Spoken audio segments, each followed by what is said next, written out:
Hello, Guatemala. Hello, fellow English teachers. Hello, Kevin.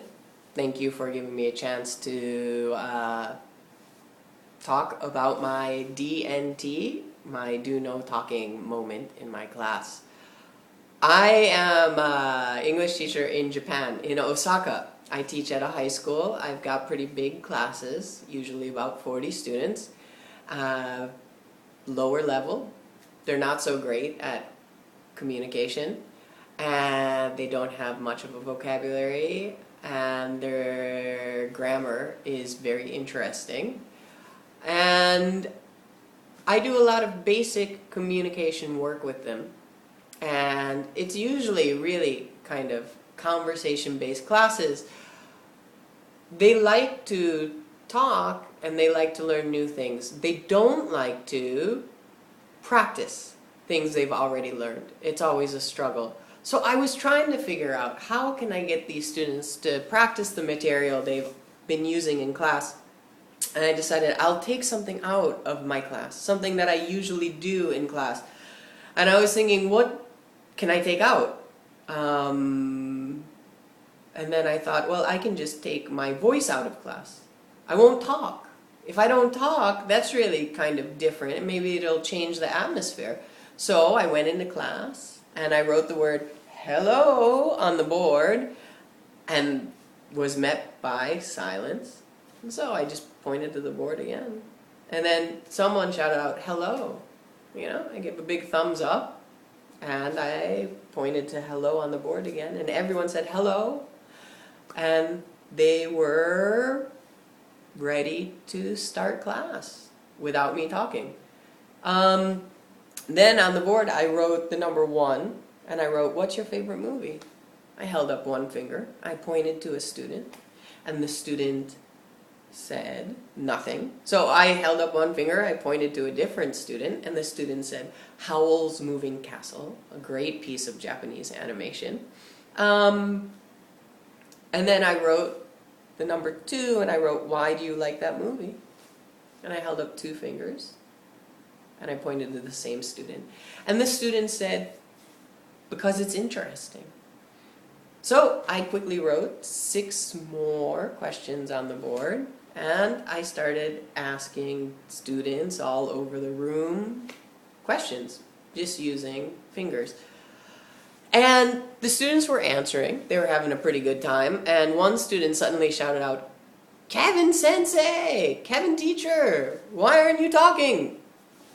So I couldn't really answer. Instead, on the board, I wrote, why am I not talking? And I passed out some sheets of blank paper. And I kind of walked around and looked at the students' paper. And they were saying things like, you're angry. Or you're lazy, which is true sometimes, but that's not why I was not talking in that class. Some other things students wrote were, you want us to notice how important reading is. One student wrote, you want us to use gestures. One student wrote, you don't want us to rely on you. I thought these were amazing answers, not really anything I had been thinking about when I had planned this lesson. Then, as the students were writing down their ideas about why isn't Kevin talking, I went around and I wrote, don't talk, on half the students' papers. And then I wrote, talk, on half the students' papers. I split the class up in half. Half the students went on the right side, half the students went on the left side. And just using gestures, I kind of pointed to the don't talk students and to the questions on the board, and they could understand that they were going to be asking questions. And the talk students answered the questions. And we practiced for about 5 minutes. And then I had them switch roles, and they did it again. And then, after they had done about 10 minutes of solid practicing, half silently at a time, then on the board I wrote, everybody talk!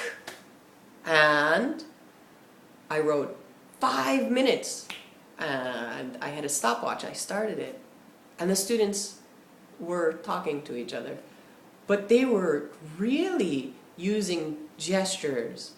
They were pointing to the board. They were answering in full sentences, answering with detail that they usually leave out when they're practicing communication. And the timer beeped, 5 minutes was up, but the students were talking so loudly they couldn't hear the timer. So finally I had to kind of quiet them down because I was almost out of class time at this point. And finally, for the last question on the board, I wrote, how did you feel when everyone in the class could talk? And students wrote things like, I felt freedom, and I felt like language is important, and I felt like I was safe. And the class ended, and I took all of their kind of feedback and notes and went back and sat down on my computer and was typing it up and thinking about the class.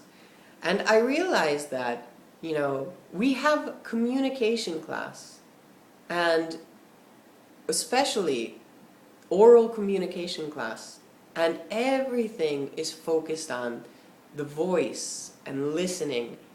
But if you take that one crucial element of a class out of the class, if you don't let the students use that skill in the class, they're going to realize how important the skill is.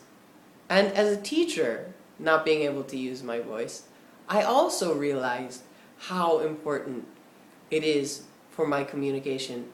But on the other side, I also realized how unimportant it is. That when I want to communicate to the students, I don't need to speak.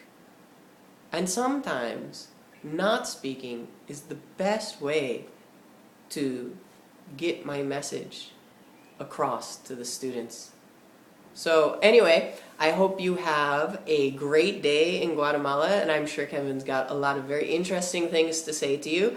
And if you have any feedback for me, feel free to visit my website or to hit me up on Twitter, and I'm going to hope Kevin will give you that information. So, thank you again, and have an excellent, excellent day.